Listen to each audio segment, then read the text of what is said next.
Hi, welcome to the Specialty Roasters channel. I'm Emma and today we're going to be talking about the Moka Pot.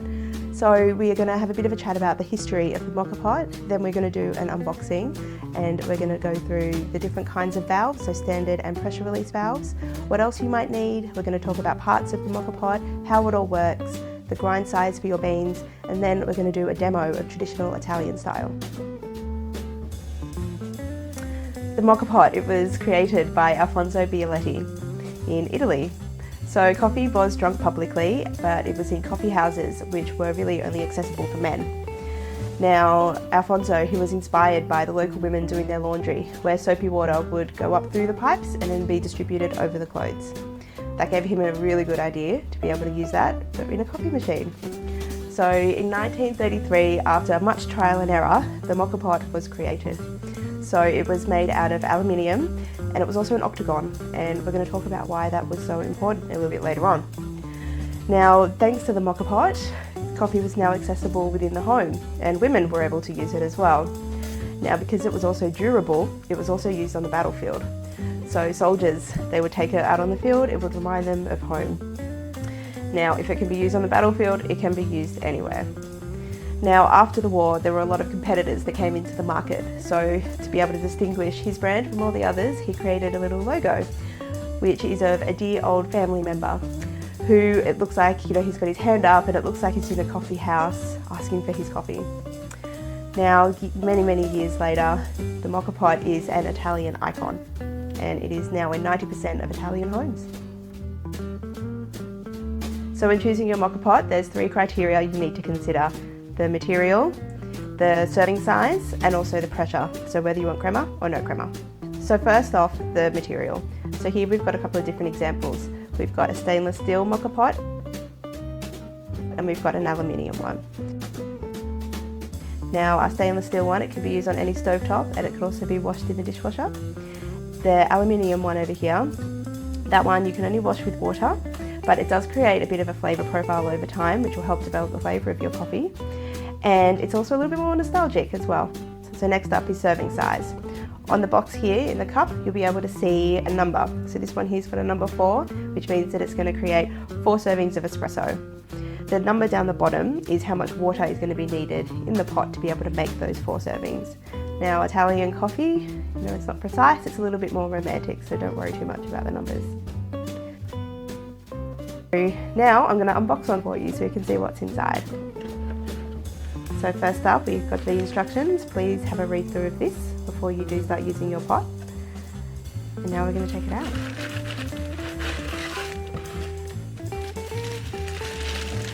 So here is our Moka Pot. And now it does come with this inside, and we will be needing that a little bit later. Alright, now let's talk about things that you will need. So first off, you'll need a stovetop. Now, don't ask me how I know this, but if you do find that your Moka Pot is a little bit too small for your stovetop, and you do find that it does slip in between the stove, you will need a ring reducer. So these are ones that I got from the store not long after figuring that out. There's a 2-pack here for $8. You can pop that on your stovetop and it will make it a little bit smaller for you. If you have an induction cooker, you will need one of these converters, and that will help you use your aluminium Moka Pots on the stovetop. And we've also got a couple of optional extras as well. Here is a coffee grind distributor, and we've also got some microfilters too. Now we're going to go through how to open your Moka Pot and the parts. So first up, hold it by the top and the bottom and twist.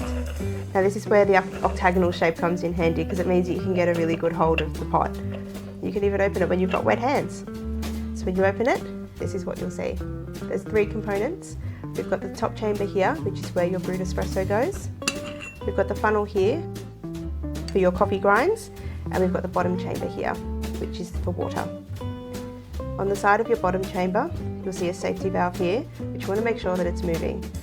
Hard water can cause calcium build-up over time, and it can cause the pot to malfunction. Now, people may tell you that you do need a stand for your funnel, or you may try to struggle around the kitchen trying to find a place to put it. It doesn't quite fit nicely anywhere, but you have a holder here, so you don't need anything else. So earlier we spoke about pressurised and non-pressurised moka pots, and now we're just going to have a little bit of a talk about the differences. This one here is a non-pressurised moka pot, and this one is a pressurised moka pot. Both of them underneath have a seal, and they've also got another filter. The seal is very easy to remove. We just need to pull up, and here you'll find another filter. This one here, also the same. So I'm just going to use a fork to help open the seal. Pull up and down. And again, we've got a filter. Now the difference between the pressurised and the non-pressurised. So this one here, it does not let as much air in. The pressure builds up, and that's what creates the crema. This one here does let a little bit more air in, and it's non-pressurised. So we've spoken about all the parts of the moka pot, but how does it work? So first up, you'll be putting water into your bottom chamber here. Your coffee grounds go into the funnel here. Now as your water heats up in the bottom chamber, the steam will be pushed down and the water will go through the funnel up into here. And then as the pressure builds, it'll go through up into the top chamber where your espresso will come out of here. And that is how your coffee is made. Now we know how a moka pot works, let's talk about coffee grinds. So we are very lucky in Australia to have a very big variety of coffee beans to choose from. These are the ones that I'm going to be using today. Now it is very important that you get your coffee grind right.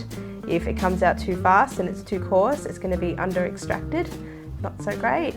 But then if it comes out too slowly, your coffee will be bitter and over extracted. Both options are not great. So follow the instructions of your coffee grinder, but I'm today going to be using this Easy Espresso coffee grinder. So I've set my Easy Espresso here to a 6 per the instructions that I have, and now we're going to grind some beans. So we're just going to pour our beans into the funnel like this. Just got my hand around the top just to stop it from overflowing.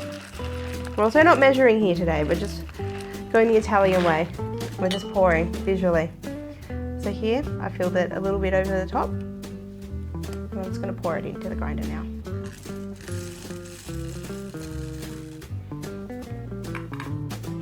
The lid from the grinder. I'm going to turn. We're done. I'm just going to go around and just tap the outside and just bring the coffee down a little bit. I'm going to go all around the sides. We've got our coffee grinds. So now we're going to pour those into the funnel. Now I'm just going to put my hand around the top again as well. I'm going to create a little bit of a path there for the coffee to fall down into. So I'm just going to tap the coffee down now. Now, as we have done this the Italian way, I have overfilled it, so I'm just going to pop some excess into the bowl.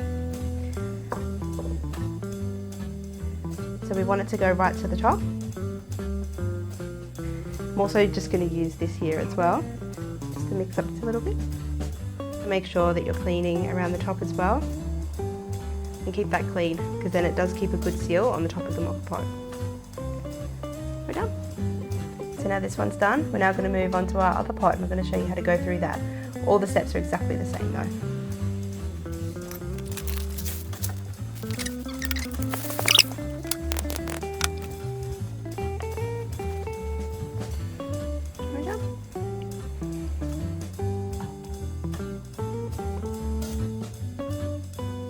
So we've got everything prepared now. Now it's time to brew. Now there's a little bit of controversy around whether you should use hot water or cold water to brew, but today we're going to use hot water just in the interests of time. So I'm just going to fill up my bottom chamber to just below the valve here.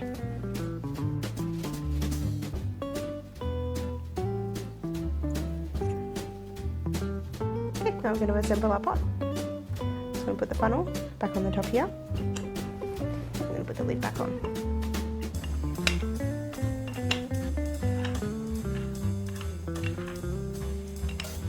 Now this is why we've got a towel here. So as I had said before, aluminium is a pretty good conductor of heat, so it gets very hot. So I'm just going to hold the base there with a towel and finish tightening. Alright, now we've got everything ready, so let's get started. So I've got my ring reducer here on the stove, and I've also got a bowl of water Now I'm going to use that water to be able to control the temperature of the Moka Pot a little bit, but if you're just doing this in your kitchen, you can just run the bottom chamber underneath just cool tap water. So we're going to pop that onto there. Now, as you would have seen, I have faced it away from me. That is because steam will come out of this valve. So I'm making sure that it's not pointing towards me, cameraman, my family, no one. And then if we open it up here, sometimes we have espresso can sputter out of the top here. So just making sure that there's nothing around. Now I'm going to turn it on.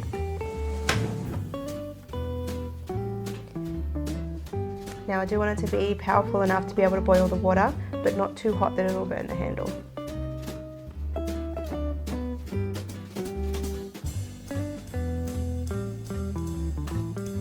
So here we are trying to control the flow of espresso. If it's coming out too quickly, we want to take it off of the heat, or we want to turn the heat down. If it's coming out too slow, we're just going to increase the heat. So now we've made our non-pressurized coffee, now we're going to make a pressurized one so we can see the difference. So the difference with this one is we're not going to fill the water up to just below the valve, we're actually going to use this measuring cup here. Now to make 4 servings of espresso, we're going to need 180 mils of water, so I'm just going to fill that up now.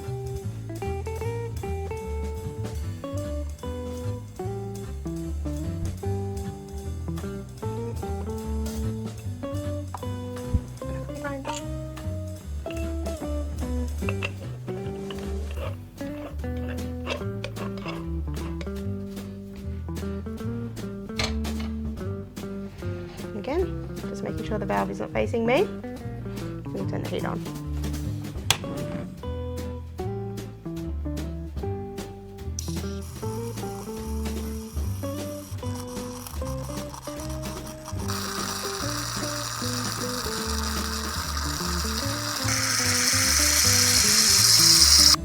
So here you can see the crema, so that's the difference between pressurized and not pressurized. Now let's pour, let's see what it looks like in a cup. Let's pour.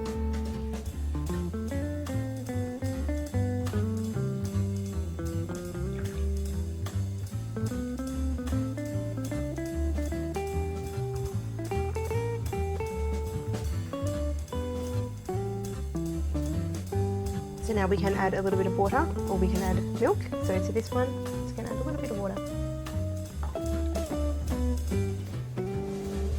And then to this one, you can make, beautiful latte art if you like. I just like mine at home with a little bit of milk, so I'm going to do that now.